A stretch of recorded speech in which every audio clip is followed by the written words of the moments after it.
আসসালামু আলাইকুম। গত পর্বে আমরা সোয়ানসিস পর্যন্ত শিখেছিলাম। আর বলেছিলাম সোয়ানসিসের পর থেকে আমরা একটা প্যাটার্ন ফলো করব। একটা ছন্দের মধ্যে ঢুকে যাব। এবার চলেন দেখি প্যাটার্নটা আসলে কেমন হবে। ইংলিশে আমরা কি বলি? 21। প্রথমে বলি 20, তারপরে বলি 1। 21। যার মানে হবে ঠিক উল্টা। প্রথমে বলবো 1, তারপরে বলবো 20। ঠিক আছে? দেখেন এই যে 1টা চলে আসবে এখানে। যার মানে আমরা 1 কে কি বলি? আইনস। এখানে শুধু একটা বিষয় মাথায় রাখবেন, আইনস বলবো না, বলবো হচ্ছে আইন। এসটা থাকবে না। শুধু এটার ক্ষেত্রেই, অন্যগুলোর ক্ষেত্রে না। আইনসের ক্ষেত্রে আমরা বলবো আইন। ক্লিয়ার? ওকে। আর 20 ক্ষেত্রে অর্থাৎ সোয়ানসেস, এটা চলে যাবে পরে। প্রথমে আসবে আইন, শেষে আসবে সোয়ানসেস। আর মাঝখানে আমরা বলবো উন্ড। উন্ড মানে হচ্ছে এবং। এটা আমরা জানি। তো কি দাঁড়ালো? আইন und সোয়ানসেস। আইন und সোয়ানসেস। এটা একসাথে লিখতে হবে। আইন und সোয়ানসেস। মাঝখানে কোনো স্পেস থাকবে না। ঠিক আছে? আইন und সোয়ানসেস। তার মানে হচ্ছে 21। ক্লিয়ার? পরেরটা কি হবে? সেম। দেখেন, এটা হচ্ছে সোয়াই। সোয়াই und সোয়ানসেস। সোয়াই und সোয়ানসেস। সোয়াই und সোয়ানসেস। এবার আসেন আমরা একটু সবগুলো দেখি কোনটাকে কিভাবে বলবো। 21 অলরেডি দেখলাম। আইন und সোয়ানসেস। আমি এখানে উন্ডটা একটু ভিন্ন কালার করে দিয়েছি যেন আপনারা বুঝতে পারেন। হ্যাঁ? লেখার সময় তো আর ভিন্ন কালারে লিখতে হবে না।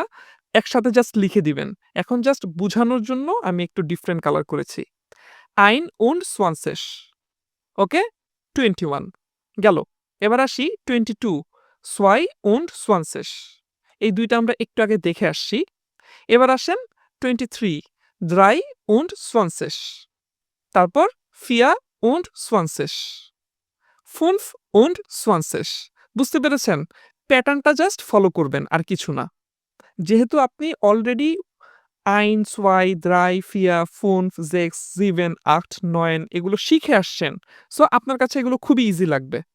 ঠিক আছে? দেখেন 26 sechs und সোয়ানসেস। তারপর হচ্ছে 27 sieben und সোয়ানসেস। তারপর দেখেন 28 acht und সোয়ানসেস। এরপর 9 und সোয়ানসেস। এরপর যেটা আসছে সেটা হচ্ছে দ্রাইসেস। দ্রাইসেস। স্পেলিংটা খেয়াল করবেন।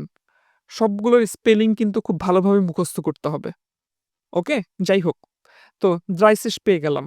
এবার সেইম প্যাটার্ন। ওই যে আইন und দ্রাইসেস, সোয়াই und দ্রাইসেস এভাবে আগাবেন। প্রথমে কি আসবে? আইন। তারপর হচ্ছে und, এরপর দ্রাইসেস। আইন und দ্রাইসেস। আইন und দ্রাইসেস।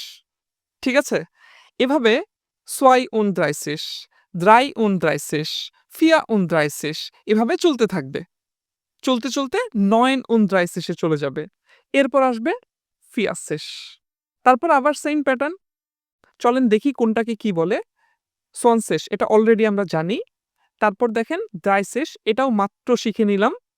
এরপর আসবে ফিয়াসেস। ফিয়াসেস, ফিয়াসেস মানে 40। ফিয়াসেসের পরে ওই যে 41 অর্থাৎ আইন und ফিয়াসেস, সোয়াই und ফিয়াসেস এভাবে চলতে থাকবে। তারপরে কি আসবে? ফুনফসেস। ফুনফসেস, ফুনফসেস। ফুনফসেসের পরে সেইম ওই প্যাটার্নটাই। আইন und ফুনফসেস, সোয়াই und ফুনফসেস, দ্রাই und ফুনফসেস। ঠিক আছে? এভাবে চলতে, চলতে একটা সময় আসবে জেসসেস, জেসসেস, জেসসেস। বুঝতে পেরেছি? এভাবে জিপসেস, জিপসেস, দেন আক্টসেস, আক্টসেস। তারপর নয়েনসেস, নয়েনসেস। বুঝতে পেরেছি? সবগুলো ওই একই প্যাটার্নে আসতে থাকবে। নয়েনসেসের পরে কি হবে? আইন und নয়েনসেস, সোয়াই und নয়েনসেস, দ্রাই und নয়েনসেস, ফিয়া und নয়েনসেস। এভাবে চলতে, চলতে একটা সময় আসবে নয়েন und নয়েনসেস। মানে 99। আর 99 এর পরে কি 100, আর 100 কে বলে 100, 100, 100, ঠিক আছে? যদি 200 হতো তাহলে কি বলতো 200, 200, ক্লিয়ার? এরপর আসেন 1000, 1000 কে কি বলে 1000, ওরা কিন্তু 1000 কে 1000ই বলে, বাট স্পেলিংটা ভিন্ন, এটার দিকে একটু খেয়াল করেন 1000, 1000, বুঝতে পেরেছেন? এই হচ্ছে নাম্বারস। তো আমরা নুল থেকে 1000 পর্যন্ত শিখে ফেললাম। অ্যাকচুয়ালি 1000 না, 1000 এর পরেও আমরা পারবো 6000, 5000, যেটাই হোক না কেন, ঠিক আছে? এবার আরেকটা বিষয় শেয়ার করি, একটু কনফিউজিং। দেখেন এখানে কি লেখা 2.500, তাই তো? মানে 2.500, এটা হচ্ছে দশমিক, রাইট? আমরা বাংলা বা ইংরেজিতে এটাকে দশমিক হিসেবেই চিনি, তাই তো? বাট ইন জার্মান এটা হচ্ছে 2500, 2500, 2500। এই যে এখানে পয়েন্ট, এটা দিয়ে ওরা সেপারেট করেছে, এটা হচ্ছে এখানে সেপারেটর। আমরা যদি 2500 লিখি তাহলে আমরা এখানে কমা ব্যবহার করতাম, বাট ওরা পয়েন্ট ব্যবহার করে, যার মানে এটাকে দশমিক ধরা হয় না। এখানে এটা সেপারেটর হিসেবে কাজ করতেছে, দশমিক হিসেবে না। 2500, বুঝতে পেরেছেন? আর দশমিকের ক্ষেত্রে ওরা ব্যবহার করে কমা।